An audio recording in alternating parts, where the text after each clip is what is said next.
السلام عليكم ورحمة الله وبركاته. عاملين ايه؟ يا رب تكونوا بخير. النهاردة هنعمل مع بعض محشي الكرنب الفلاحي على اصوله. التسوية الصح، ازاي تختاري الكرنبة، ازاي تسلقيها، وازاي تعملي كمان الخلطة الرهيبة، ازاي تسويها صح من غير ما تفك او يعجن، ازاي تخلي لونه جميل بتكات ان شاء الله هيخلي طعمه خيالي. بس كملي الفيديو للاخر، وعشان في تكات هنقولها في النص هتخلي المحشي الكرنب الفلاحي بجد فلاحي من الآخر. بس زي ما تعودنا في أي فيديو هنسمي الله ونصلي على الرسول.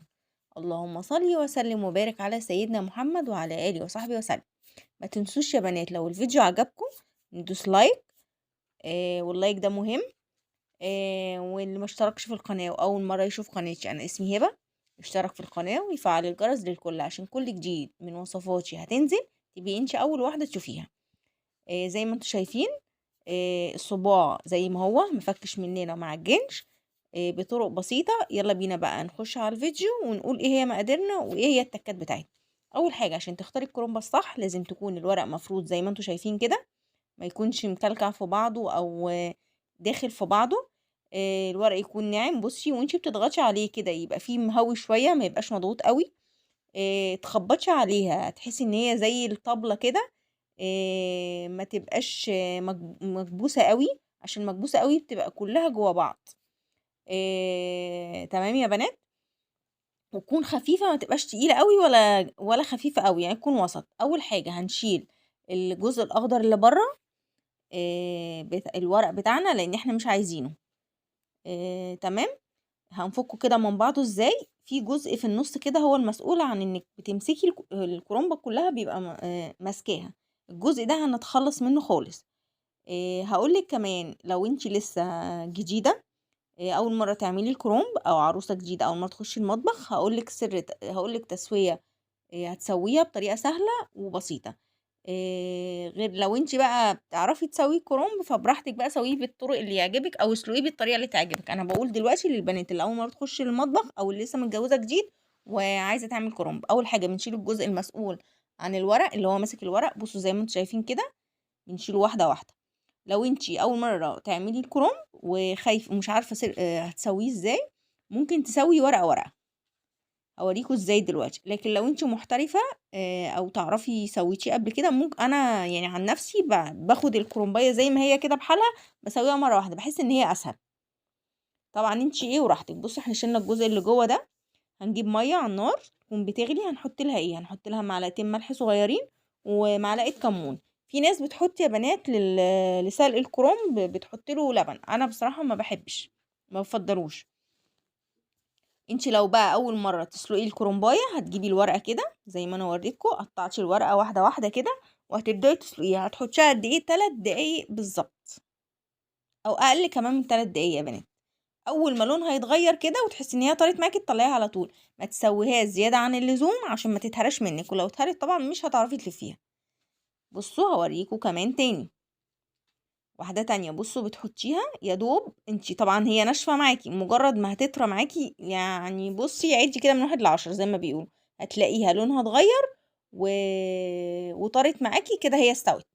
ما تسويهاش اكتر زيادة عن اللزوم اكتر من كده عشان ما تتهرش منك. طب انا بقى لو هسلق الكرنبايه بحالة زي ما انتوا شايفين كده، انا هجيب الكرنبايه زي ما هي هدخلها كده في الحلة.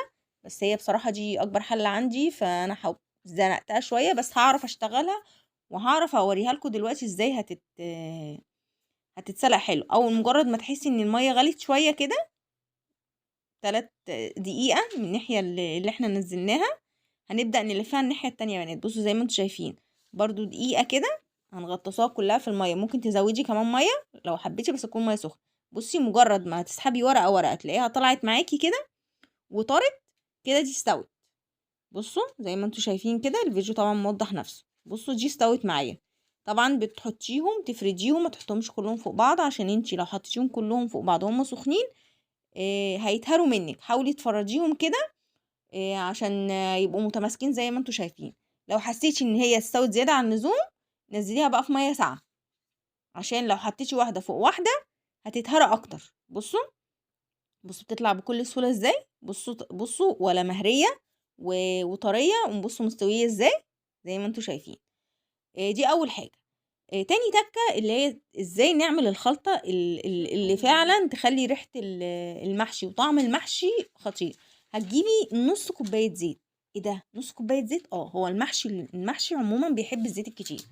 هتحط على المحشي ده ايه؟ انا بحب احط معلقة سمنة بلدي. عايزة تحطي سمنة عادية مفيش مشكلة، بس انا بحس ان السمنة البلدي كده ليها طعم كده. بس متحطيش زبدة، يا سمنة يا تحطي زيت بس. هنفرم 4 بصلات. الكرنباية الكبيرة اللي انتوا شفتوها دي هنفرم لها 4 بصلات حلوين كبار. بس فرم ناعم. هناخد نص البصل نشوحوه على النار زي ما انتوا شايفين، والنص التاني هشيله. هقول لكم هعمل بيه ايه دلوقتي. يا دوب تتشوح كده. لو انتي بتحبي سبايسي حطي قرن فلفل سبايسي، لو انتي مش عايزاه سبايسي شيليه. ممكن تحطي قرن فلفل اخضر يكون بارد، بيدي طعم كده. انا يعني هو ما ادانيش سبايسي قوي. تمام.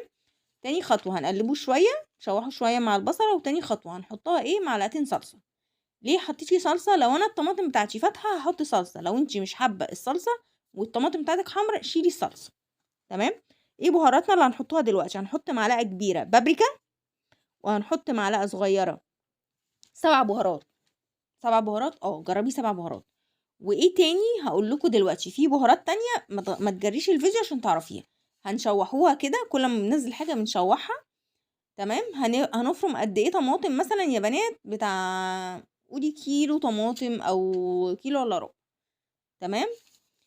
هنضربه في الخلاط او في الكبة، وهنزود عليه ربع كوباية كوباية مية. هنحط بقى بهاراتنا: معلقة سكر عشان تعادل الحموضة، عشان الحموضة اللي في الطماطم. معلقة فلفل اسود صغيرة. هنحط معلقة كمون صغيرة. لو عندك ماجي، انا بحب احط ماجي، حابة تحطيها حطيها، مش حابة ممكن تتشال. انا بحط مكعب ماجي بالخضار، بيدي طعم حلو للمحشي بتاعنا. وهنسيبه بقى اول ما الصلصه تغلي، نوطي عليها ونسيبها. ايه تاني هقول لكم دلوقتي ازاي بقى بنقطعه بعد ما سلقناه. بصي هتجيبي ورقه كده، هتحطيها نصين وتشيلي الجزء التخين ده، احنا مش عايزينه العرق بتاعه. تمام. هتبداي تلفي الورقه كده وتقطعيها. انا بقطع 4 صوابع، انا بالنسبه لي ده حجمه مناسب، حجم الورقه مناسب. تمام. لو عايزه تصغري شويه مفيش مشكله. تمام.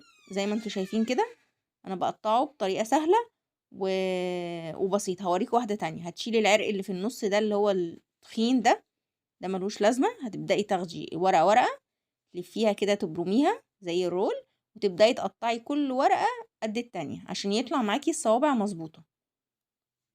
بصوا يا بنات زي ما انتوا شايفين كده، وهوريكم كل ورقه هنعملوها قد ايه.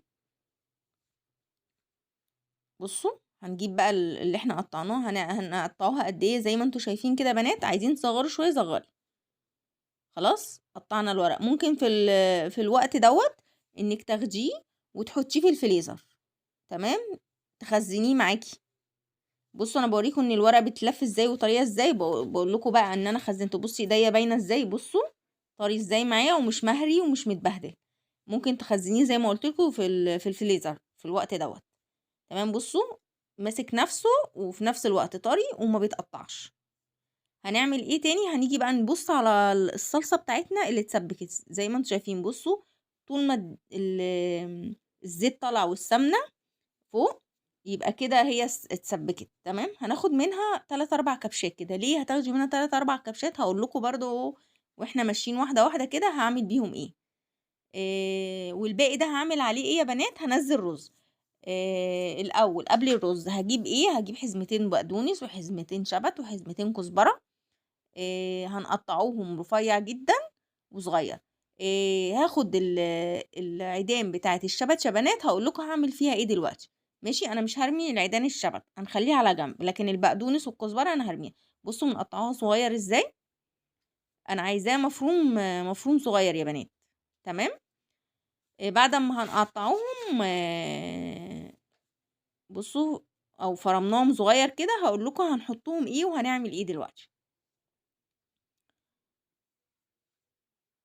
بصوا اهي احنا قطعناهم. هنيجي بقى نجيب قد ايه بقى الكرنبايه الكبيره دي. هحتاج لها كيلو رز مصري. هنغسلوه مش هننقعه، هنغسلوه ونصفوه ونبدأ ننزله على الصلصة بتاعتنا. الصلصة طبعا احنا طفينا عليها ماشي. يا دوب يعني هنحط الصلصة على الطماطم كده زي ما انتوا شايفين، الطماطم سوري، على الرز. وهنبدأ ننزل بإيه؟ هننزل بقى نحط شوية زيت تاني يا هبة. ايوه، ننزل زيت تاني، شوية فلفل اسود يعني نص معلقة صغيرة، نص معلقة كمون. وطبعا هنشوف الملح بتاعنا مظبوط ولا لأ. وهننزل ايه تاني يا بنات؟ هننزل البصلاية اللي نصها اخدناها، الاربع بصلات خدنا نصهم ونصهم شلناهم، هننزلهم. وهننزل الخضرة دلوقتي، هننزل الخضرة عليها الرز اللي احنا عملناه دلوقتي وحطينا عليه الصلصة، وهننزل البصلة اللي احنا شلناها على جنب. بصوا دي بقى يا بنات تكة البصلة، لما بتحطي نصها متسبك او متحمر ونصها كده بتخلي ليه طعم كده تاني، يعني فعلا طعم بتاع زمان، بتاع اجدادنا كده، جدتي وبتاع مامتكم. ورق الشبت اللي قلت لكم شيلوه العيدان، انا هحطه تحت في الحله، وحطيت الورق الاخضر كنت سلقاه وحطيته في تحت. تمام. انا بحب احط مع ورق الكرنب فلفلايه خضرة كده في النص. ليه؟ بحس ان بتدي طعم حلو قوي للكرنب، بتوديه في حته تانية خالص. هنبدا نلف، هوريكم نلفه ازاي. بصوا هناخده حبه من الرز، بصوا سايبين الفراغ من الحرف ده والحرف ده ليه؟ عشان بصوا زي ما انتوا شايفين كده، عشان الرز ما يطلعش بره. دي بقى ازاي بقى ان هو الرز ما يطلعش بره ويبقى مستوي صح، ومبقاش متبهدل كده، الصبع ما يبقاش متبهدل رز من بره. لا، هنحطه في النص كده ونسيب حبة من الجزء ده وحبة من الجزء التاني فاضيين، عشان هو الرز كده كده لسه ما استواش. فمجرد ما هو هيستوي هتلاقيه طالع مظبوط، لكن لو مليناها قوي الصوبع هتلاقي الرز طالع بره، فانا مش عايزه كده. فدي سر برضو من طريقه انك ازاي تلفيه صح. تمام. بص الصبع متماسك ما بيفكش، بصوا الصبع قد ايه، مش كبير قوي، مظبوط زي ما انتم شايفين. هنلفه بقى كده في الحله. وزي ما انتم شايفين كده احنا ملينا الحله، ما نملاش للاخر، نسيب كده مثلا يا بنات جزء صغير عشان نحط الشوربه بتاعته. طب انا ما عنديش شوربه ولا فراخ ولا لحم، هعمل الشوربه الكدابه. ايه الشوربه الكدابه دي؟ هتحطي ميه على النار، مجرد ما تسخن كده هتحطي عليها معلقه سمنه، ويفضل طبعا سمنه بلدي. هتحطي عليها ورق لوري مثلا 3 ورقات، او ورق الغار، عليها وحدتين حبهان او هيل. هنحط عليها ايه تاني يا بنات؟ معلقه ملح او ماجي. انا كنت عامله ماجي في البيت، حطيت معلقه ونص معلقه فلفل اسود. تمام. هنسيبها تغلي حلو شويه، وهنزودها ايه؟ عارفين الصلصه اللي شلناها على جنب؟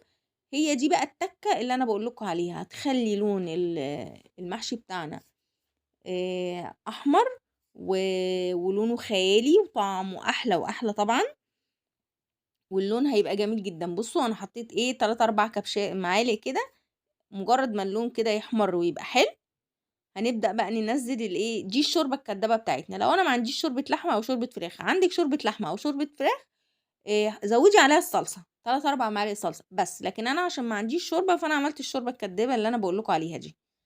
هنبدأ نسقي المحشي بتاعنا زي ما انتم شايفين كده، مش هنملى الحله للاخر يا بنات. تمام. مجرد بس كده ما ايه عنا هتجيب ايه يعني قبل الجزء الاخير، هوريهولكوا دلوقتي. يعني انا مش عايزه اغطي المحشي كله بالشوربه. تمام. وهنفضل نحرك كده الحله بتاعتنا ليه؟ عشان المحشي بتاعنا الشوربه اللي انا بحطها له تنزل تحت. تمام. بصوا احنا شايفين من الجنب ازاي هو ما غطاهاش، هو لسه باين، المحشي لسه باين، انا عايزاه كده. تمام. هنبدأ نعلي النار عليه، اول ما يغلي يبدأ يخش في الغليان. نبدأ نبصوا زي ما انتم شايفين غلى، نبدأ نعمل ايه؟ نوطي عليه بقى النار ونسيبه بقى يعيش حياته لغاية ما يستوي. اولا بصوا مفيش ورقة واحدة رزاية طلعت بره، زي ما انتم شايفين كده. الورقة زي ما هي، الصبع ما اتهراش. بصوا يا بنات مستوي صح. هوريكم دلوقتي شكله. بصوا زي ما انتم شايفين كده، زي ما هو الورقة، الصوبع ما فكش مننا ولا طلع الرز بره. بجد جربي الطريقة دي، وجربي التسوية دي، وجربي الخطوات اللي انا قلت عليها والتكات دي، بجد هتفرق معاكِ أوي في تسوية المحشي. بُصّوا زي ما أنتم شايفين ومستوي صح، وينفع في عزومات، ينفع في رمضان طبعًا، عزومات رمضان. جرّبيه بالطريقة اللي أنا باقول لِك عليها وإن شاء الله هيعجبِك. بُصّوا الرُزاية مفلفلة مش معجِّن خالص، زي ما أنتم شايفين كده. بُصّوا كل رُزاية لوحديها إزاي. لو وصلتِ لغاية هنا ولسه ما حطيتيش اللايك الحلو بتاعي، يا ريت تنزلي تعملي اللايك، ولو لسه ما اشتركتيش وعجبتِك القناة، اشتركي في القناة و وزي ما قُلنا فعّلي الجرس عشان أي جديد أنا بانزّله ييجي لِك إشعار بيه أول واحدة. يا رب يكون الفيديو أفادكم، والبنات اللي خايفة تعمل المحشي جمّدي قلبِك كده وخُشي جرّبي الطريقة دي، وخُشي اعملي الخطوات اللي أنا قُلت عليها. وإن شاء الله بإذن الله هيعجبكم أوي، أوي، أوي، أوي. أشوفكم إن شاء الله في فيديوهات تانية ووصفات تانية على خير بإذن الله. أشوفكم على خير يا بنات، وكمّلوا الفيديو وبُصّوا على جمال المحشي وهو بينزل، بجد محشي من الآخر. أشوفكم على خير في فيديو تاني. باي، باي، مع السلامة.